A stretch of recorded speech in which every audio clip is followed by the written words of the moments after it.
தைரியமாக பேசலாம். Good evening my dear students, good evening. இன்றைக்கி நம்ம டேலியில் இஎம்ஐ சம் எப்படிங்கிறது பார்க்கலாம். How to make payment. ஆக்சுவலாக இஎம்ஐ அப்படின்னா என்ன சொல்லியிருக்கேன், இஎம்ஐங்கிறது it is the full form வந்து என்னன்னு பார்த்தீங்கன்னா ஈக்குவேட்டட் மந்த்லி இன்ஸ்டால்மெண்ட் அப்படின்னு சொல்லியிருக்கோம்.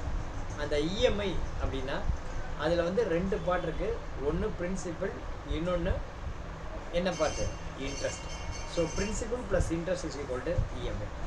இந்த இஎம்ஐ அப்படிங்கிற கான்செப்டில் உனக்கு இனிஷியலாக வந்து பார்த்திங்கன்னா ரெக்கவரி ஆகிறது இன்ட்ரெஸ்ட் அமௌண்ட்டை அதிகமாக ரெக்கவரி ஆகும், பிரின்சிபல் அமௌண்ட்டு கம்மியாக ரெக்கவரி ஆகும். போக போக இன்ட்ரெஸ்ட் கம்மியாகும், பிரின்சிபல் அதிகமாகும். அதை நீங்கள் எக்ஸல் ஷீட்டில் பார்த்துருப்பீங்க. முதல் கான்செப்ட் இங்கே பார்த்தீங்க அப்படின்னா இனிஷியலாக வந்து பார்த்தீங்கன்னா ரெக்கவரியில் இந்த இஎம்ஐயில் இன்ட்ரெஸ்ட் வந்து அதிகமாக இருக்கும், பிரின்சிபல் கம்மியாக இருக்கும். போக போக இன்ட்ரெஸ்ட் கம்மியாக இருக்கும், பிரின்சிபல் ரெக்கவரி அதிகமாகும். கடைசியில் பார்த்தீங்கன்னா 2073 ரூபா இன்ட்ரெஸ்ட்டு, 1,03,000 பிரின்சிபல். ஸோ இதுலேருந்து என்ன தெரியுது அப்படின்னா இஎம்ஐ கான்செப்டில் இனிஷியல் அமௌண்ட்டில் இன்ட்ரெஸ்ட் தான் இனிஷியலாக அதிகமாக ரெக்கவரி ஆகும். எதுக்காகனா ஒருத்தர் தனக்கு தர வேண்டிய காசில் முதல்ல இன்ட்ரெஸ்ட்டை ஏர்லியராக ரெக்கவரி பண்ணிக்கிறான், அப்புறமா பிரின்சிபல் தரான். ஏன்னா தராமல் போயிட்டான்னா அசல் தான் தரல அப்படின்னு நம்ம சொல்லிக்க முடியும். அப்படிங்கிறதுல தான் அந்த மாதிரி கான்செப்ட் இருக்குது. அடுத்தது இஎம்ஐ அப்படின்னா கரெக்டாக இப்போல்லாம் வந்து பார்த்திங்கன்னா இசிஎஸ் எலக்ட்ரானிக் கிளியரிங் சிஸ்டம் வந்துடுச்சு. ஸோ பேருக்கு 2 செக்கு 3 செக்கு வாங்கிட்டு உங்களுக்கு இசிஎஸ்சில் போயிடும். பட் அந்த காலத்துலாம் அப்படி கிடையாது. இசிஎஸ்லாம் வர்றதுக்கு முன்னாடி எப்படின்னா எல்லாருமே ஒரு 50 செக் லீஃபு 100 செக் லீஃப் வாங்கி வச்சுருப்பாங்க.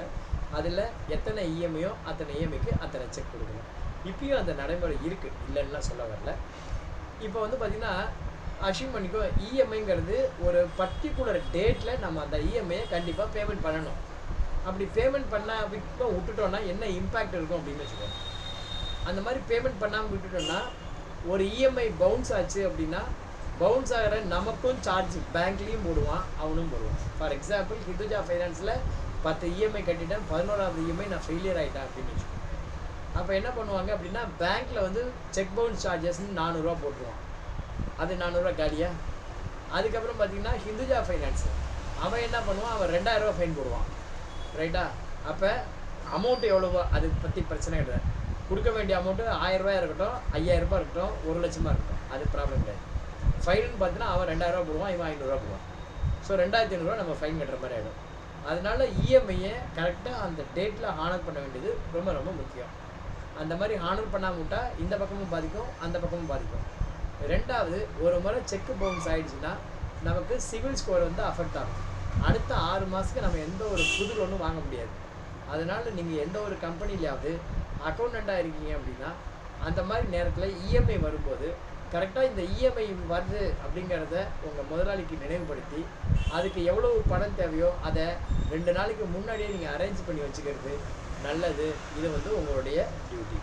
அப்போ என்ன பண்ணலாம், ஒரு கம்பெனியில் அக்கௌண்டண்ட்டாக இருக்கீங்கன்னா இப்போ வர மாதம் இன்றைக்கி தேதி 30 அப்படின்னு வச்சுக்கோங்க. இந்த மாதிரி 28ஆம் தேதியோ இல்லை 29ஆம் தேதியோ அடுத்த நெக்ஸ்ட் 1 மந்த்துக்கு ஒரு கமிட்மெண்ட் ஷீட் ஒன்று ரெடி பண்ணுங்கள். அதுக்கு பேர் டிக் லிஸ்ட் அப்படின்னு பேர். அந்த டிக் லிஸ்ட்டில் என்னென்ன டேட்டில் யாருக்கெல்லாம் எவ்வளோ பேமெண்ட் பண்ணணும் அப்படின்னு சொல்லிட்டு அந்த லிஸ்ட்டை ரெடி பண்ணி ஓனர் முன்னாடி வச்சுருக்கேன். ஸோ எவ்வளோ பணம் வேணும் அப்படின்னு சொல்லிட்டு ஓனர் எஸ்டிமேட் பண்ண வசதியாக இருக்கும். Especially EMI. இஎம்ஐக்கு மாத்திரம் பணம் எப்போதும் ரெடியாக வச்சுங்க.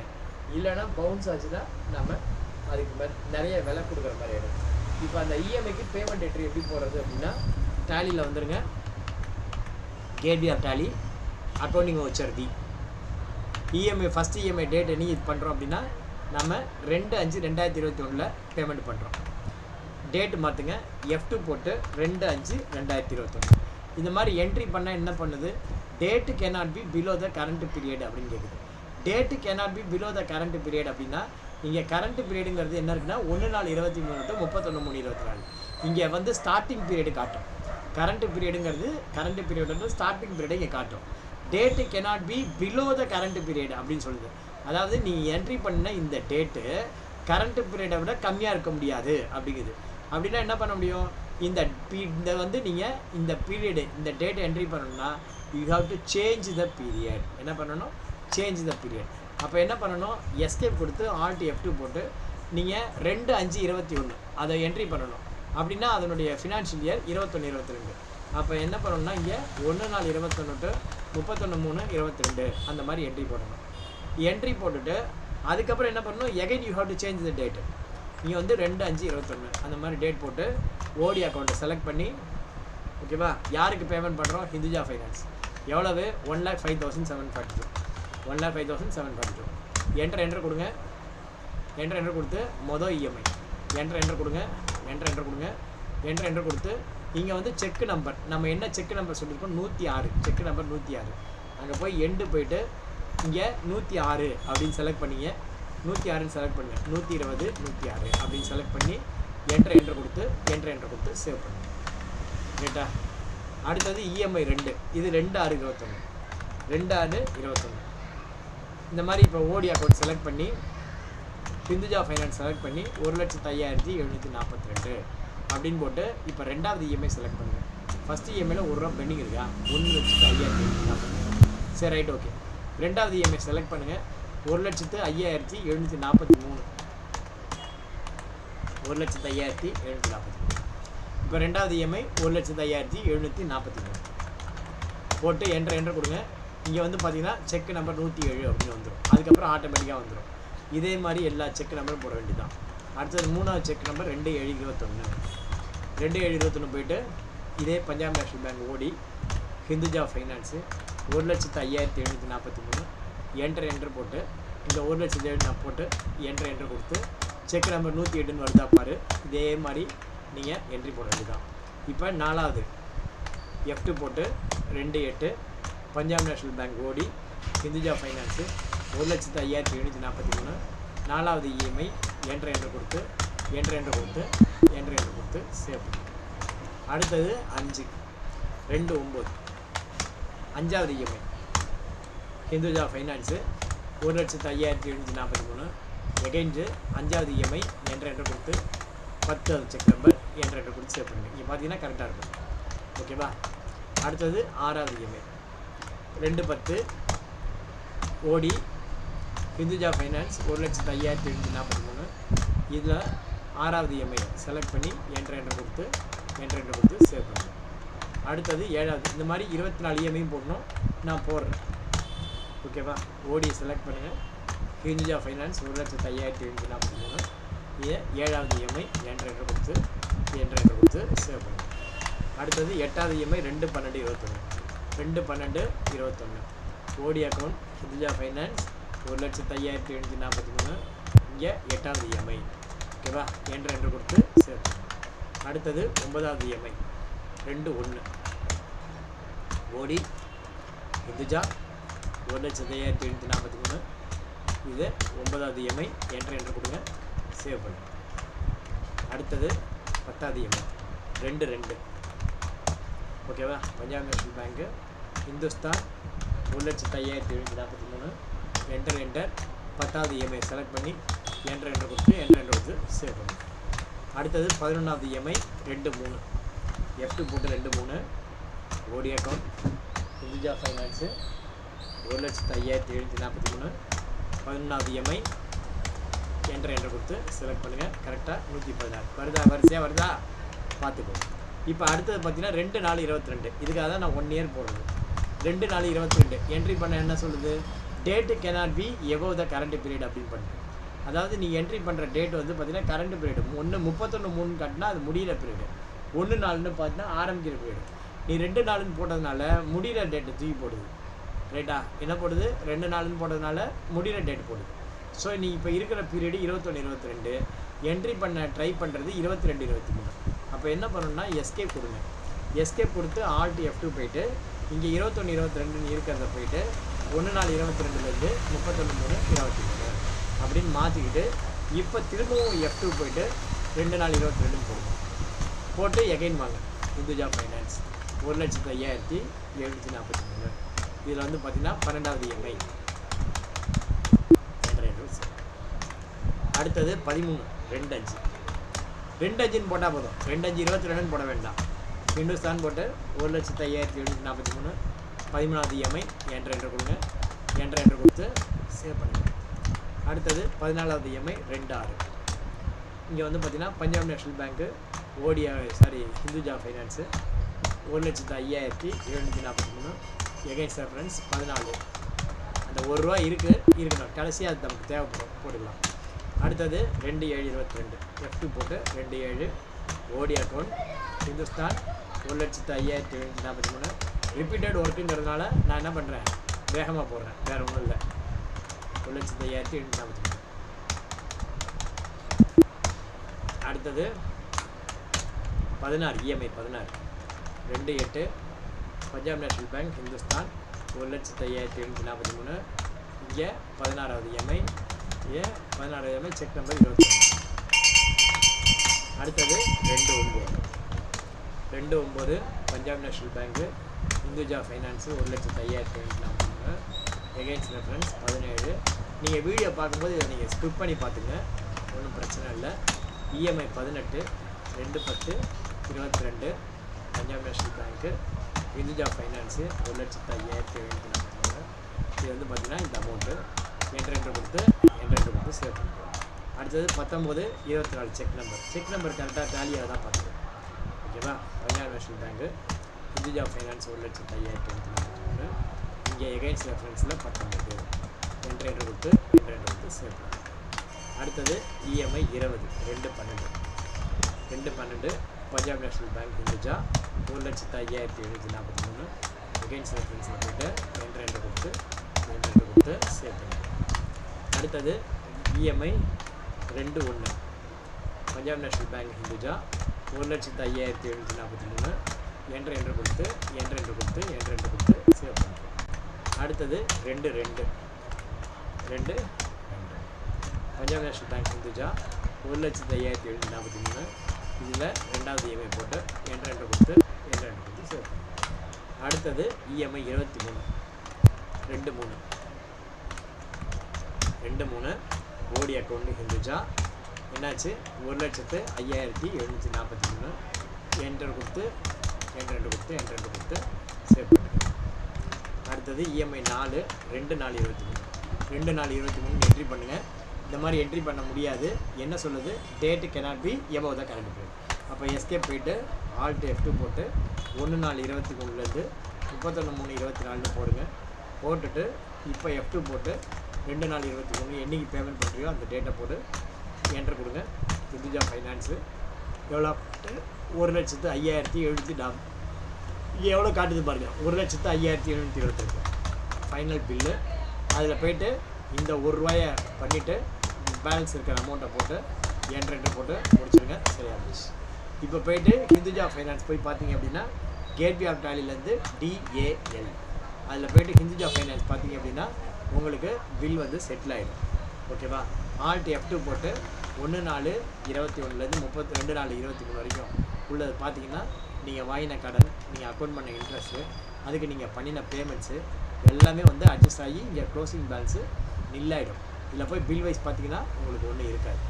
Ageing method ageing by bill date பார்த்தாலும் 30 நாள் அப்படின்னு போய் பார்த்தாலும் ஒன்றும் இருக்காது. ஏன் அப்படின்னா நீங்கள் எல்லாத்தையும் பேமெண்ட் பண்ணிட்டீங்க. பேலன்ஸ் ஷீட்டில் போய் பார்த்தாலும் ஹிந்துஜா ஃபைனான்ஸ் பேரில் ஒன்றும் இருக்காது. பட் கார் மாத்திரம் 20 lakhs இருக்கும். ரைட்டா?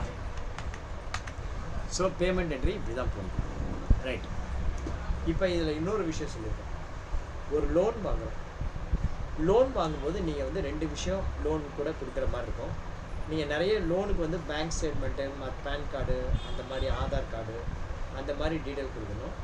பேங்க் ரிலேட்டடாக பார்த்தீங்க அப்படின்னா நீங்கள் 2 டாக்குமெண்ட் கொடுக்குற மாதிரி இருக்கும். ஒன்று வந்து பார்த்தீங்க அப்படின்னா கேன்சல்டு செக், இன்னொன்று பார்த்தீங்க அப்படின்னா பிளாங்க் செக். கேன்சல்டு செக் எதுக்காக கொடுக்குறோம், பிளாங்க் செக் எதுக்காக கொடுக்குறோம், அதனுடைய இம்பேக்ட் என்ன. கேன்சல்டு செக் அப்படிங்கிறது என்னென்னா, ஒரு செக் புக்கை எடுத்து அந்த செக்கை குறுக்க பிடிச்சி கேன்சல் பண்ணிவிட்டு கேன்சல்டுன்னு எழுதி கையெழுத்து போட்டு கொடுக்கணும். அது எதுக்காகனா, என்னுடைய அக்கௌண்ட் நம்பர் இதுதான், என்னுடைய IFSC கோடு இதுதான், என்னுடைய சிக்னேச்சர் இதுதான் அப்படின்னு ப்ரூவ் பண்ணுறதுக்கு அவங்களுக்கு ஒரு ஆதென்டிகேஷன். அதுக்காக கேன்சல்டு செக் கொடுப்போம். அந்த கேன்சல்டு செக்கை வச்சுட்டு அவங்க என்ன பண்ணுவாங்கன்னா ஒன்றும் பண்ண மாட்டாங்க. கேன்சல்டு செக்கை வச்சுட்டு யாரும் பணமாக்கவும் முடியாது. That is called cancelled cheque. Just ஆதென்டிகேஷனாக வாங்கி வைக்கிறேன், அக்கௌண்ட் நம்பர் கன்ஃபர்மேஷன். இப்போ வந்து பார்த்தீங்கன்னா பிளாங்க் செக் அப்படின்னா என்ன, எதுக்காக இந்த பிளாங்க் செக் தரணும். இப்போ நீங்கள் பேங்க்கில் ஒரு லோன் வாங்குறீங்க, நவடேஸ் வந்து பார்த்தீங்கன்னா பேங்க்கில் எல்லாமே ஈஸியஸாக போயிடுச்சு, எலக்ட்ரானிக் கிளியரிங் சிஸ்டம். இப்போ நான் போட்டிருக்கேன் வரிசையாக செக் நம்பர். ஒரு சிலர் வந்து செக்கில் இஎம்ஐ பாஸ் ஆகிடுது, ஒரு சிலர் வந்து பார்த்தீங்கன்னா இசிஎஸில் பாஸ் பண்ணுறாங்க. செக்கில் பாஸ் பண்ணுறதுக்கும் இசிஎஸில் பாஸ் பண்ணுறதுக்கு என்ன வித்தியாசம்? செக்லனாக்கா பேங்க் ஓப்பன் பண்ணதுக்கப்புறம் தான் செக்கை ப்ரெசென்ட் பண்ண முடியும். ஸோ தட் அது நமக்கு கொஞ்சம் ப்ரீத்திங் டைம் இருக்கும். பட் இசிஎஸ் அப்படி கிடையாது.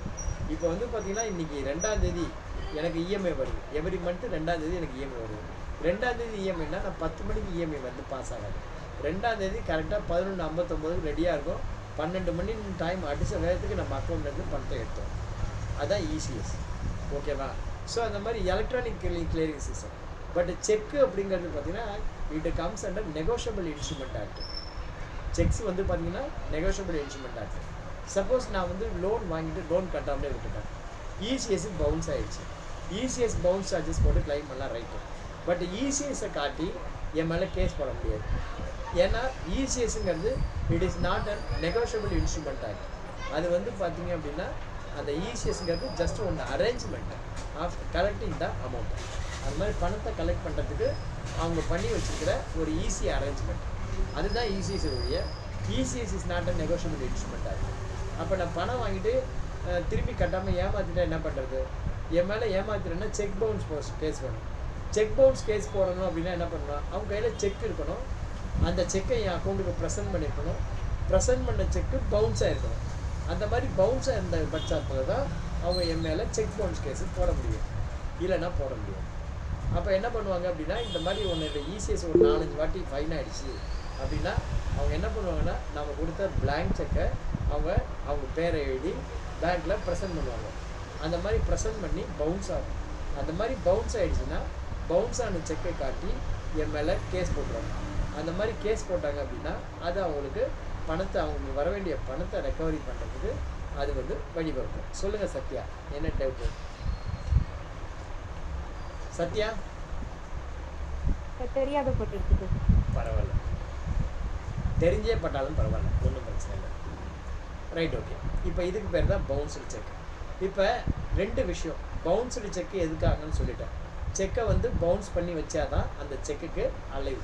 இப்போ ஒன்றும் இல்லை, அசோக் குமாருக்கு நான் வந்து ஒரு செக் கொடுத்துருக்கேன். என்னி டேட்டில் கொடுத்துருக்கேன் அப்படின்னா 1/4. இன்றைக்கி என்ன டேட்டு? ஒரு 6 மாதம் தள்ளி கொடுப்பேன். இப்போ நடக்கிறது ஜனவரி மாதம் இல்லையா? அதுக்கு முன்னாடி பாருங்கள், December, November, October, September, August, July. Right, okay. இப்போ 1/7 நான் வந்து என்ன பண்ணியிருக்கேன், 1/7/2024. இப்போ 3 மாதம் தான், 6 மாதம். செக்கு வேலிடிட்டி பீரியடு 3 மாதம் தான், 6 மாதம் கிடையாது, ஞாபகம் வச்சுக்கோங்க. அப்போ இப்போ ரிவர்ஸில் பார்ப்போம். ரிவர்ஸ்லனா இப்போ ஜனவரி நடக்குது. ஜனவரி, டிசம்பர், நவம்பர். நவம்பர் மாதம் 1ஆம் தேதி என்ன சொல்கிறேன், நவம்பர் மாதம் 1ஆம் தேதி நான் அசோக் குமாருக்கு 1 லட்ச ரூபா பணம் தரணும் அப்படின்னு நான் செக்கில் கொடுத்துருக்கேன். அவர் வந்து அந்த செக்கை வாங்கி வச்சுட்டு இந்த பொருள் கொடுத்துட்டாரு.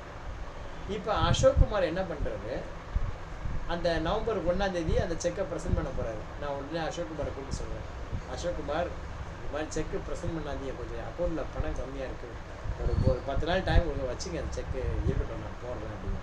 என்ன சார் இப்படி சொல்கிறீங்க? இல்லைப்பா, பவுன்ஸ் சார் வச்சுக்கோ அப்படின்னு. சரி வச்சுக்கிட்டேன். 10-15 நாள் கழிச்சு திரும்பவும் நான் பணம் போடல. அசோக் குமார் ஃபோன் பண்ணி, சார் இந்த செக்கு ப்ரெசென்ட் பண்ணலாமா சார் அப்படின்னு கேட்குறேன்.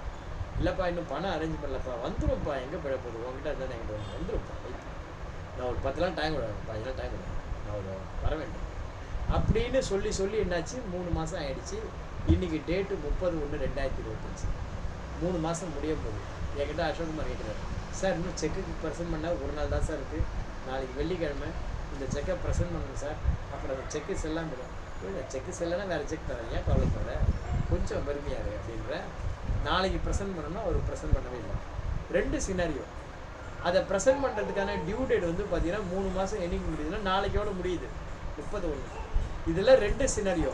மொதல் சினாரியோ அவர் செக்கை ப்ரெசென்ட் பண்ணி பவுன்ஸ் பண்ணுறாரு. 2வது சினாரியோ அவர் செக்கை ப்ரெசென்ட் பண்ணவே இல்லை. சினாரியோ மேனேஜ்மெண்ட்னா என்ன தெரியுமா?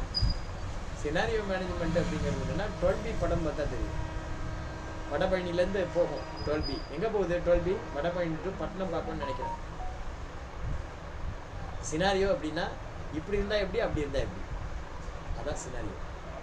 அதன்படி இவர் வந்து இந்த செக்கை ப்ரெசென்ட் பண்ணிட்டாருங்கிற சினாரியோ, ப்ரெசென்ட் பண்ணலைங்கிற சினாரியோ. முதல்ல ப்ரெசென்ட் பண்ணிட்டாருங்கிற சினாரியோ. ப்ரெசென்ட் பண்ணிட்டாரு நாளைக்கு, ஆனால் அந்த செக்கு அக்கௌண்ட்டில் பவுன்ஸ் ஆகி பணம் இல்லைன்னு திரும்பி வந்துடுச்சு. அப்போ என்ன பண்ணலான்னா அந்த செக்குக்கு உயிர் உண்டாயிடுச்சு. உயிர் உண்டாயிடுச்சுன்னா அவர் இனிமேல் எப்போ வேணாலும் அது ப்ரெசென்ட் பண்ணலாம். திரும்ப ரீப்ரெசென்ட் எத்தனை வாட்டி வேணால் பண்ண முடியும். அவருக்கு உயிர் உண்டாயிடுச்சு. அந்த செக்கு பவுன்ஸ் ஆன செக்கை வச்சுட்டு அவர் என் மேலே கேஸ் போட்டு என்ன உள்ள தள்ள முடியும். ஈவன் தோ அதை பவுன்ஸ் ஆனதுக்கப்புறம் நான் என்ன பண்ணுறேன், ஒரு 10 நாள் கழிச்சு அவர்கிட்ட 1 லட்ச ரூபா காசை கொடுக்குறேன். 1 லட்ச ரூபா காசை கொடுத்துட்டு அவர்கிட்ட அந்த செக்கை கொடுத்து கேட்குறேன், கொடுக்க மாட்டேங்கிறாரு. அப்போ கூட அந்த கேஸை ரன் பண்ணுறாரு. அந்த மாதிரி ரன் பண்ணால் அவருக்கு அந்த செக் பவுன்ஸ்னால அவருக்கு ஏற்பட்ட இழப்புகளுக்கு, மன உளைச்சல்களுக்கு நான் வந்து ஐ ஹவ் டு காம்பன்சேட். காசு தான் கொடுத்துட்டேன், கொடுக்க வேண்டிய காசு அப்படிலாம் சொல்ல முடியாது. ஏன்னா அவர் நான் கொடுக்குற 1 லட்ச ரூபாயை நம்பி அவர் கமிட்மெண்ட் கொடுத்துருந்தாரு. அந்த கமிட்மெண்ட்டை அவர் காப்பாற்ற முடியாமல் போயிடுச்சு அப்படின்னா அதனால அவருக்கு பணம் தரணும் அப்படின்னு சொல்லிட்டு இருக்கு. இதுதான் ரோஜா வெர்சஸ் முகுந்தரா அப்படின்னு சொல்லிட்டு போத் முகுந்தரா கேஸில் சொல்லப்பட்டிருக்கு. ரைட்டா? ஸோ இது வந்து முதல் சினாரியோ. ரெண்டாவது சினாரியோ, சீனிவாசன் சார் ரொம்ப நல்ல மனுஷன். ரைட்டா? அவர் தந்துடுவார் அப்படின்னு செக்கை ப்ரெசென்ட் பண்ண விட்டார். நாளைக்கு முடிஞ்சு போச்சு. இனிமேல் அந்த செக்கு ஸ்டேல் செக். ஸ்டேல் செக் அப்படின்னா காலம் கடந்த காசோலை அப்படின்னு அர்த்தம். அந்த மாதிரி முடிஞ்சு போச்சு. 30ஆம் தேதி முடிஞ்சு போச்சு, ப்ரெசென்ட் பண்ணாமல் விட்டார். 31ஆம் தேதி பேங்க் லீவு, லாஸ்ட் சாட்டர்டே முடிஞ்சு போச்சு. ஜனவரி முடிஞ்சு பிப்ரவரி ஃபர்ஸ்ட் வீக் ஃபோன் பண்ணுறாரு. சார் சொல்லுங்கள் சார், செக்கு ப்ரெசென்ட் பண்ணாமல் விட்டேன் சார். நீங்கள் அப்பயே ப்ரெசென்ட் பண்ணியிருக்க வேண்டியது தானே, நான் உங்களை ஏன் கேட்டுக்கலாமேட்ட. இல்லை சார், அதான் செக்கு ஸ்டேல் செக் ஆச்சு, என்கிட்டலாம் இப்போ பணம் கேட்காதப்ப நான் செக்கு நான் அப்பயே கொடுத்துட்டேன். நீ உன்னை ப்ரெசென்ட் பண்ணலான்னு சொல்லிட்டு நான் உனக்கு ஃபோன் பண்ணி நீ எடுக்கவே இல்லை. நீ என்கிட்ட வந்து கேட்காதப்பா, காசு கிடையாது. இல்லாத அவங்க காசு கொடுக்கலாம், அப்புறம் கேஸ் போடுறோம், நீ போடுப்பா அப்படின்னு. இப்போ வந்து அவர் என் மேலே செக் மோசடி கேஸ் போடுறாரு. செக்கு ப்ரெசென்ட் பண்ணுறதுக்கு ப்ரெசென்ட் பண்ணியிருக்காரு, பவுன்ஸும் வருது. பட் வந்து பவுன்ஸுக்கான ரீசன் வந்து என்னென்னா, மொதல் ரீசன் ஸ்ட்ரைட்டாகவே அது ஸ்டேட் செக். ஸ்டேட் செக்கை வச்சு என் மேலே கேஸ் பண்ண முடியாது. இது ரெண்டாவது சினாரியோ. மூணாவது சினாரியோ பாருங்கள். நான் அசோக் குமாருக்கு போஸ்ட் எடட் செக் கொடுத்துருக்கேன். ஆக்சுவலாக வந்து பார்த்தீங்கன்னா அக்டோபர் மாதம் 1ஆம் தேதி நான் பர்ச்சேஸ் பண்ணுறேன். அக்டோபர் மாதம் 10ஆம் தேதி நான் வந்து ஒரு டேட் போட்டு செக் கொடுத்துட்டேன், அக்டோபர் 10. அந்த செக்கை வந்து எப்போ பண்ணிக்கணும், அக்டோபர் 10 ப்ரெசென்ட் பண்ணிக்கணும், பண்ணலை. போஸ்ட் டேட்டட் வாங்கி டேபிளே வச்சுட்டு மறந்து போயிட்டாங்க. நவம்பர் 10 1 மாதம், டிசம்பர் 10 1 மாதம், ஜனவரி 10 1 மாதம், 3 மாதம் மறந்தே போயிட்டார். ஆனால் நான் என்ன பண்ணியிருக்கேன், என் அக்கௌண்ட்டில் இவருக்கு நான் செக்கு கொடுத்துறேன்னு சொல்லி பேங்க்கில் அக்கௌண்ட்டில் பணம் வச்சுருக்கேன். 3 மாதம் கழிச்சு அப்புறம் தான் திடீர்னு ஒரு நாள் பார்க்கும்போது செக் ஞாபகம். அப்போ எடுத்துகிட்டு வந்து, சார் இந்த மாதிரி செக் மோசடி கேஸ் போடுறோம், பவுன்ஸ் ஆகிடுச்சுன்னா. 3 மாதம் கழிச்சு வந்து கேட்குறாரு, எங்கெல்லாம் இல்லைப்பா போப்பா அப்படின்றார். என் மேலே செக் பவுன்ஸ் கேஸ் போட முடியுமா? முடியாது. என்ன காரணம்? செக்கு ஸ்டேல் செக் ஆகிடுச்சு. ஸோ செக்கு வந்து ஸ்டேல் செக் ஆகாமல் பார்த்துக்க வேண்டியது ஒரு அக்கௌண்டண்ட்டோட டியூட்டி. ஓகேவா? அதனால் இதை வந்து ரொம்ப முக்கியத்துவம் வாய்ந்தது. செக்கு விஷயத்தில் நீங்கள் ரொம்ப ஜாக்கிரதையாக இருங்க. If any PDC cheque issued அப்படின்னா, செக்கு இஷ்யூ பண்ணாலே நீங்கள் வந்து அதை என்ன பண்ணணும், ஹானர் பண்ணணும் அப்படின்னு நினைக்கிறேன். ரைட்டா? அந்த மாதிரி செக்கு ஹானர் பண்ணால் என்ன சார் பண்ணணும் அப்படின்னா, பேங்க்கில் பிஆர்எஸ் ரெக்கன்சிலேஷன் பண்ணணும். பிஆர்எஸ் அப்படிங்கிறது என்ன அப்படின்னா, reconciling the bank statement with our books of accounts.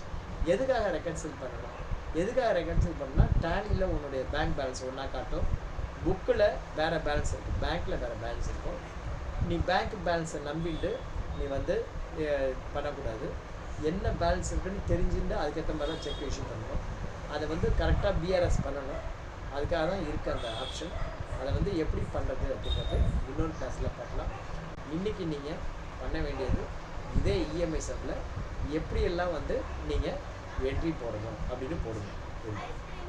இப்போ இந்த மாதிரி சூழ்நிலையில் நான் ஒரு பிளாங்க் செக் கொடுத்துருக்கேன், ஒரு 4 பிளாங்க் செக் கொடுத்துருக்கேன், ஒரு கேன்சல்டு செக் கொடுத்துருக்கேன். அந்த கேன்சல்டு செக்கையும் பிளாங்க் செக்கையும் எப்படி அக்கௌண்ட் பண்ணுறது அப்படிங்கிறது இப்போ நம்ம பார்ப்போம். இப்போ கேன்சல்டு செக்கை எப்படி அக்கௌண்ட் பண்ணுறது? கேன்சல்டு செக்கு வேறு மீனிங் வேறு, பிளாங்க் செக்கு மீனிங் வேறு. ரெண்டுக்கும் உங்களுக்கு நான் இமேஜ் காட்டுறேன் பாருங்க. கேன்சல்டு செக்னா எப்படி இருக்கும், பிளாங்க் செக்னா எப்படி இருக்கும். கேன்சல்டு செக்னா எப்படி இருக்கும், பிளாங்க் செக்னா எப்படி இருக்கும். கேன்சல்டு இப்படி இருக்கும். இந்த மாதிரி செக்குக்கு எழுதல, இந்த மாதிரி கேன்சல்டுன்னு எழுதி கொடுத்துருப்பாங்க கையெழுத்து. இப்படி தான் இருக்கும். இதுதான் கேன்சல்டு செக். புரியுதா? கேன்சல்டு செக்குனா இந்த மாதிரி அக்கௌண்ட் நம்பர் எதுக்காக இருக்குன்னா இப்படி தான் இருக்கும் கேன்சல்டு செக்கு. எங்கே இருக்கியா கேன்சல் செக்? இப்போ பாருங்கள், கேன்சல்டுன்னு எழுதி கையெழுத்து போட்டு விட்டுருப்பாங்க. இதுலேருந்து என்ன தெரியும்னா அக்கௌண்ட் நம்பர், ஐஎஃப்எஸ்சி கோடு இந்த மாதிரி இருக்கும். செக்கு நம்பருங்கிறது 6 டிஜிட். இதுக்கு பேர் என்ன அப்படின்னா எம்ஐசிஆர் நம்பர் பேர். இந்த 560 22 இது வந்து பேர் எம்ஐசிஆர் நம்பர். எம்ஐசிஆர் அப்படின்னா என்னென்னா, எம்ஐசிஆர்னோட ஃபுல் ஃபார்ம் என்ன? மேக்னெட்டிக் இங்க் கேரக்டர் ரெகக்னேஷன் அப்படின்றது. எம்ஐசிஆர்னா மேக்னெட்டிக் இங்க் கேரக்டர் ரெகக்னேஷன் அப்படின்ட்டு எம்ஐசிஆர். அதான் இப்போ சிடிஎஸ் பிரான்ச்சு மெத்தடாக வந்துருச்சு. இது கேன்சல்டு செக். பிளாங்க் செக்குன்னு பாருங்கள்.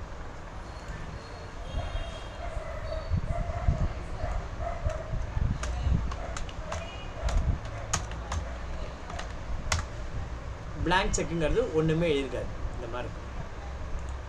ஓகேவா? பிளாங்க் செக்குங்கிறது இந்த மாதிரி இருக்கும், எதுவுமே எழுதிருக்காது, ஆனால் கையெழுத்து மாத்திரம் போட்டுருக்கும். That is called blank cheque. கையெழுத்து மாத்திரம் போட்டு கொடுத்துருக்கோம், ரைட்டா? ஸோ இந்த மாதிரி கேன்சல்டு செக் வந்து பார்த்தீங்கன்னா இட் கேனாட் பி என்கேஷ், அதை வந்து பணமாக்க முடியாது. வேறு பிளாங்க் செக்கு எவ்வளோ வேணால் பணமாக்கலாம். உன் அக்கௌண்ட்டில் எவ்வளோ பணம் இருக்குதுன்னு தெரிஞ்சுக்கிட்டு அதுக்கேற்ற மாதிரி அமௌண்ட்டை எடுத்துக்க முடியும், ரைட்டா? ஸோ அந்த கேன்சல்டு செக் ஆகட்டும், பிளாங்க் செக் ஆகட்டும், உங்கள்கிட்ட எவ்வளோ செக்கு டோட்டலாக வாங்கியிருக்க பேங்க்லேருந்து, அதில் நீ வந்து எவ்வளோ செக்கு இஷ்யூ பண்ணியிருக்க, எதெல்லாம் யாருக்கெல்லாம் பிளாங்க் செக் கொடுத்துருக்க அப்படின்னு செக் நம்பரை ட்ராக் பண்ண வேண்டியது ஒரு அக்கௌண்டன்ட்டோட டியூட்டி. கேன்சல்டு செக் எப்படி பண்ணணும் அப்படின்னா, நேராக கேட்வே ஆஃப் டேலி வாங்க. கேட்வே ஆஃப் டேலியில் பேங்கிங் அப்படின்னு ஒரு ஆப்ஷன் இருக்கும். அந்த பேங்கிங்கிற ஆப்ஷனில் போயிட்டு செக் ரிஜிஸ்டர் அப்படின்னு ஒரு ஆப்ஷன் இருக்கும். அந்த செக் ரிஜிஸ்டரில் வந்து பார்த்தீங்க அப்படின்னா இப்போ என்ட்ரி பண்ணி பாருங்கள், உங்களுக்கு அவைலபிள் அப்படின்னு இருக்கிறதுலாம் இருக்கிற செக். அன்ரெகன்சில்டு அப்படின்னா இதெல்லாம் வந்து நம்ம இஷ்யூ பண்ணியிருக்கோம் பார்ட்டிகிட்ட, இது ரெகன்சில் ஆகலாம். அன்ரெகன்சில்டுனா பேங்க்கில் பாஸ் ஆகலாம், ஓகேவா? இதெல்லாம் என்ட்ரி டேலியில் போட்டிருக்கோம், பேங்க்கில் பாஸ் ஆகிருக்கோம், அதுக்கான ரெகன்சில் நாங்கள் பண்ணாமல் இருக்கோம். இதெல்லாம் பார்த்திங்கன்னா அவைலபிள்னா இந்த செக்கெல்லாம் யூஸ் பண்ணலாம் அப்படின்னு அர்த்தம். இதில் வந்து பார்த்திங்கன்னா இந்த செக் நம்பர் 1 and 2 இந்த 2 செக்கும் நான் கேன்சல்டு செக் கொடுக்குறேன். கேன்சல்டு செக் எப்படின்னா இதை போய் ஸ்பேஸ் பார் இப்படி தட்டுங்க. ஸ்பேஸ் பார் தட்டி இங்கே வந்து பார்த்திங்கன்னா ALT-S ஆல்டர் ஸ்டேட்டஸ் அப்படின்றது, அதை போய் கிளிக் பண்ணி ஃபஸ்ட்டு கேன்சல்டு செக் பண்ணுங்க. கேன்சல்டு அப்படின்னு போட்டு என்றைக்கு கேன்சல் பண்ணிங்களோ அந்த டேட்டா போட்டு என்ட்ரி போட்டிங்க அப்படின்னா மேலே வந்து கேன்சல்டு அப்படின்னு. கேன்சல்டு செக் எப்படி பண்ணணும்? கேட்வே ஆஃப் டேலிலேருந்து பேங்கிங்கில் வந்துட்டு செக் ரிஜிஸ்டர் என்ட்ரி பண்ணி எந்த செக்கை கேன்சல் பண்ணணும்? 102 கேன்சல் பண்ணணும். செலக்ட் பண்ணுறதுக்கு இந்த ஸ்பேஸ் பாரை ஒரு தட்டுங்க. ஸ்பேஸ் பாரை இப்படி தட்டினீங்க அப்படின்னா செலக்ட் ஆகும். செலக்ட் பண்ணி இந்த இடத்துல பாருங்கள் ALT-S கொடுத்து கேன்சல்டு செக் அப்படின்னு என்ட்ரு கொடுத்து பண்ணிடலாம். இதே பிளாங்க் செக் இந்த மாதிரி பண்ண முடியுமானா பண்ண முடியாது. பிளாங்க் செக் என்ன பண்ணணும்? செலக்ட் பண்ணி ALT-S கொடுத்து நீங்கள் பிளாங்க் செக் அப்படின்னு கொடுத்தீங்கன்னா என்ன சொல்லுது? பிளாங்க் செக் அந்த மாதிரி பண்ண முடியாது. அதுக்கு என்ன பண்ணணும் அப்படின்னா, to do this you need to enable the allow zero value transaction அப்படின்னு இருக்குது. நீங்கள் ஜீரோ வேல்யூ டிரான்சாக்ஷன் எனேபிள் பண்ணால் தான் பண்ண முடியும். எங்கே போய் எனேபிள் பண்ணுறது அப்படின்னா வவுச்சர் டைப்பில் போய் பண்ணணும். வவுச்சர் டைப் அப்படிங்கிறது என்ன? ஒவ்வொரு ஆணின் வெற்றிக்கு பின்னாடி ஒரு பெண் இருக்கா அப்படின்னு சொல்லுவாங்க. அந்த மாதிரி டேலியில் மொத்தம் 8 வகையான வவுச்சர்ஸ் இருக்குது. அக்கௌண்டிங் வவுச்சரை பொறுத்தவரைக்கும் நிறைய மொத்தம் 24 வவுச்சர் டைப் இருக்குது. 24 வகையான வவுச்சர் இருக்குது. ஒவ்வொரு வவுச்சருக்கு பின்னாடியும் ஒரு வவுச்சர் டைப் இருக்குது. எப்படின்னு கேளு. ஒரு முறை நான் என்ன பண்ணேன், மயிலாப்பூருக்கு டாடி கிளாஸுக்காக போகிறேன், சாயந்தரம் நேரத்தில் போகிறேன். அப்போல்லாம் பார்த்தீங்கன்னா அந்த காலத்துலலாம் எப்படி இருக்குன்னு தெரியுமா? ஒரு ஹஸ்பண்ட் ஒய்ஃபு போவாங்க, இந்த 2 கால் போட்டு உட்காரதான் இருக்காது, சைடில் உட்காந்துட்டு போவாங்க. அப்பயே ஹஸ்பண்ட் ஒய்ஃபும் இடையில கேப் இருக்கும். இப்போல்லாம் அப்படி இல்லை, ரேபிடோவில் எப்படியோ போகிறாங்க. ஒரு லவ்வர்ஸ் போயிட்டு இருக்காங்க பார்க்குறேன். அந்த பைக்கோட சீட்டு பார்த்தீங்கன்னா இப்படி இருக்குது. முன்னாடி ஓட்டுறவன் இங்கே இருக்கான், உட்காந்து போகிறவன் இங்கே இருக்கான், அவன் மேலேயே அப்படியே ஊழ்ந்துட்டு அவன் எங்கே பார்க்குறான்னு சொல்லிட்டு இப்படி தலையை இப்படி விட்டு பார்க்குறான், எங்கே பார்க்குறான் அவன் அப்படின்ட்டு. அந்த மாதிரி இருக்குது. நீ அங்கே உட்காந்துட்டு நீ இப்படி போன்னு கண்ட்ரோல் பண்ணணும். அந்த மாதிரி வவுச்சர் டைப். ஒரு வவுச்சர் எப்படி இருக்கணும் அப்படின்னு கண்ட்ரோல் பண்ணுறது எதுன்னா அதுதான் வவுச்சர் டைப். எப்படி இந்த மாதிரி பில்லியன் சீட்டில் உட்காந்துட்டு கண்ட்ரோல் பண்ணுறேன். அதான் ரைட்டா? அந்த மாதிரி கண்ட்ரோல் பண்ணுறதுக்கு வவுச்சர் டைப். அந்த வவுச்சர் டைப்பில் போயிட்டு ஜீரோ வேல்யூ என்ட்ரி பண்ணலாம். ஜீரோ வேல்யூன்னா என்ன? பேரை மாத்திரம் செலக்ட் பண்ணி பேமெண்ட் என்ட்ரி போட முடியாது, அமௌண்ட் கிடையாது. செக் ஆனால் வரும், ஆனால் பிற்காலத்தில் அதை வந்து என்கேஷ் பண்ண முடியும், ஞாபகம் வச்சுக்கோங்க. இப்போ ஜீரோ வேல்யூ என்ட்ரி பண்ணணும்னா வவுச்சர் டைப்பில் போயிட்டு நீ எனபிள் பண்ணணும். எப்படி பண்ணுறது? Gateway of Tally alter voucher type. அதில் பேமெண்ட் வவுச்சருக்கு வரணும், ஏன்னா பேமெண்ட்டு தான் நம்ம பண்ணுறோம். பேமெண்ட் வவுச்சரில் வந்துட்டு இந்த இடத்துல அலோவ் ஜீரோ வேல்யூ என்று எஸ் என்ன பண்ணணும்? இந்த இடத்துல பாருங்கள், அலோவ் ஜீரோ வேல்யூ டிரான்சாக்ஷன், அது எஸ் கொடுத்து பாக்கி எதுவும் பண்ண வேண்டாம். கண்ட்ரோல் ஏ குயிக்காக சேவ் பண்ணுறது. என்ன பண்ணணும்? கேட்வே ஆஃப் டேலி ஆல்டர், அதில் வவுச்சர் டைப்பு, வவுச்சர் டைப்பில் பேமெண்ட் வவுச்சர் டைப் வந்து பேமெண்ட் வவுச்சர் டைப்பில் allow zero value transaction yes, அதை பண்ணுங்கள். பண்ணிவிட்டு இப்போ நீங்கள் வாங்க பேங்கிங்கில் எகைன் செக் ரிஜிஸ்டர் என்டர் பண்ணி இப்போ வந்து இதை செலக்ட் பண்ணி செலக்ட்டுக்கு ஸ்பேஸ் பார் செலக்ட் பண்ணி ஆல்ட் எஸ் கொடுத்து blank செக் அப்படின்னா வரும். யாருக்கு நீங்கள் பண்ண போகிறீங்க blank செக்கு? யார் கொடுக்குறீங்க? ஹிந்துஜா ஃபைனான்ஸ். செலக்ட் பண்ணால் அமௌண்ட்டு காலம் என்ட்ரி பண்ண விடாது, ஏன்னா இது என்னது? blank check. Enter enter enter enter enter save. இப்போ பார்த்தீங்கன்னா இங்கே ஸ்டேட்டஸு blank செக் அப்படின்னு என்ன பண்ணணும்? இப்படி வந்து செலக்ட் பண்ணி ஆல்ட் எஸ் blank செக்கு, என்றைக்கு டேட் கொடுக்குறோம்? 2ஆம் தேதியே கொடுக்குறோம் அப்படின்னா 2ஆம் தேதின்னு போட்டு ஹிந்துஜா ஃபைனான்ஸ் அப்படின்னு போட்டு இதுதான் blank செக். சார் நான் இந்த மாதிரி செலக்ட் பண்ணிட்டேன், அதாவது வவுச்சர் டைப்லையும் என்ன வவுச்சர் டைப்பில் அலோவ் ஜீரோ வேல்யூ பண்ணிட்டேன், ஆனால் நீங்கள் சொன்ன மாதிரி நான் blank செக் கொடுக்குறேன், ஆனால் blank செக் வர மாட்டேங்குது சார், என்ன பண்ணுறது? அது டேலியில் பக்ஸ் அப்படின்னு அர்த்தம்.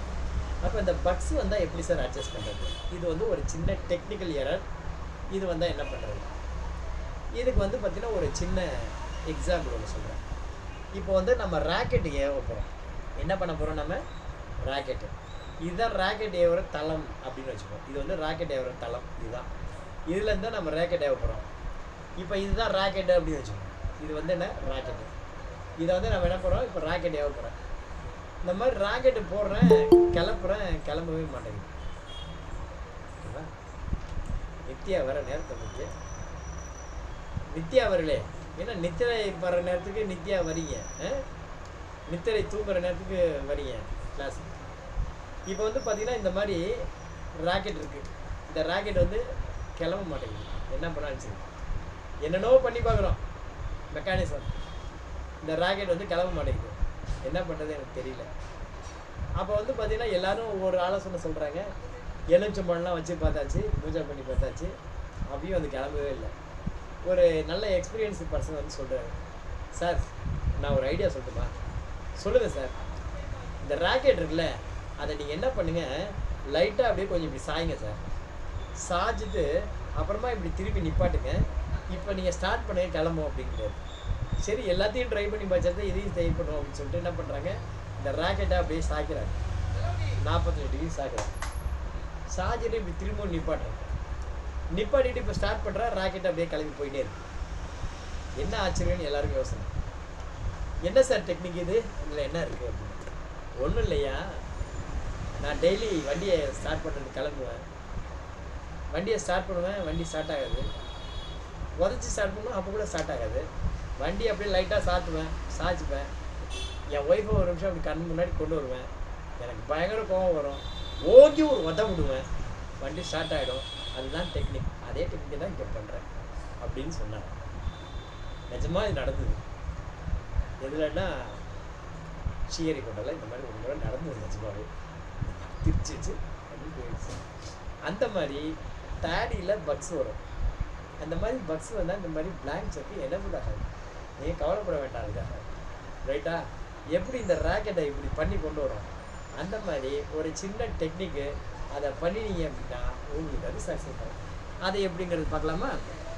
நேராக வாங்க, டேலியில் உங்களுக்கு வரல அப்படின்னா ஒரு பேமெண்ட் என்ட்ரி போடுங்க, ஓகேவா? ஒன்றும் இல்லை, ஒரு பேமெண்ட் என்ட்ரி போடுங்க. சுரேஷ் பாபு இப்போ தான் வரேன். பேமெண்ட் என்ட்ரி ஒன்று போடுங்க. ஒரு கேபிட்டல் அக்கௌண்ட்டில் போய்ட்டு சும்மா பேருக்கு ₹1 ஒரு பேமெண்ட் என்ட்ரி போடுங்க. என்ட்ரி போட்டுட்டு இந்த மாதிரி என்ட்ரி போட்டுட்டு ஒன்றும் பண்ண வேண்டாம். என்ட்ரி போடுங்க.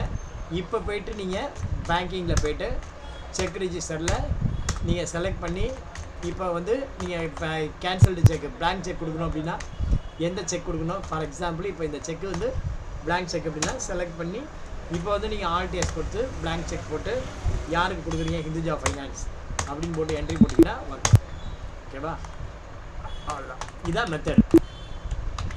ஸோ இன்றைக்கி நம்ம என்ன பண்ணியிருக்கோம், லேர்ன் பண்ணியிருக்கோம். இன்றைக்கி நம்ம என்ன லேர்ன் பண்ணியிருக்கோம் ஃபைனலாக?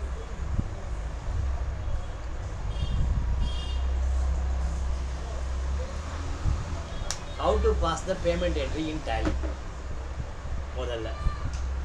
How to issue the blank check ரெண்டாவது. How to issue the cancelled check மூணாவது.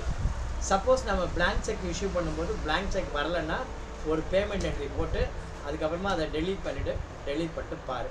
அது நாலாவது, ஒரு லெட்ஜரை எப்படி போய் பார்க்கறது, ஒரு லெட்ஜரை ஃப்ரம் கேட்வே ஆஃப் டாலிலேருந்து DAL அப்படின்னு ப்ரெஸ் பண்ணி பார்க்கலாம் அப்படிங்கிறத நம்ம பார்த்துட்டோம். ஓகேவா? நன்றி, வணக்கம், விடைபெறுவோம். Thank you, by. உங்களிடமிருந்து விடைபெறுவது உங்கள் டாலி சீனிவாசன். மறக்காமல் உங்களுக்கு பிடிச்சிருந்தா நம்ம சேனலை சப்ஸ்கிரைப் பண்ணுங்கள். நிறைய பேர் இன்னும் சப்ஸ்கிரைப் பண்ணவே இல்லை. வாத்தியாராக இருந்து இன்னும் நிறைய ஏமாற்றிட்டு இருக்கீங்க. ஓகேவா? நிறைய பேர் இன்னும் சப்ஸ்கிரைப் பண்ணவே இல்லை, நான் பார்க்குறேன். சப்ஸ்கிரைப் பண்ணுங்கள், ஷேர் பண்ணுங்கள், பெல் பட்டனை அழுத்துங்க. எனக்கு அதெல்லாம் தெரியாது, எப்படி பெல் பட்டனை அழுத்துறதுக்கு எங்கே ஆப்ஷன் கொடுக்குன்னு எனக்கு தெரியல. நீங்களாம் ஏதாவது தெரிஞ்சால் பெல் பட்டனை அழுத்துங்க அப்படின்னு சொல்லி நன்றி கூறி விடைபெறுகிறேன். நன்றி, வணக்கம்.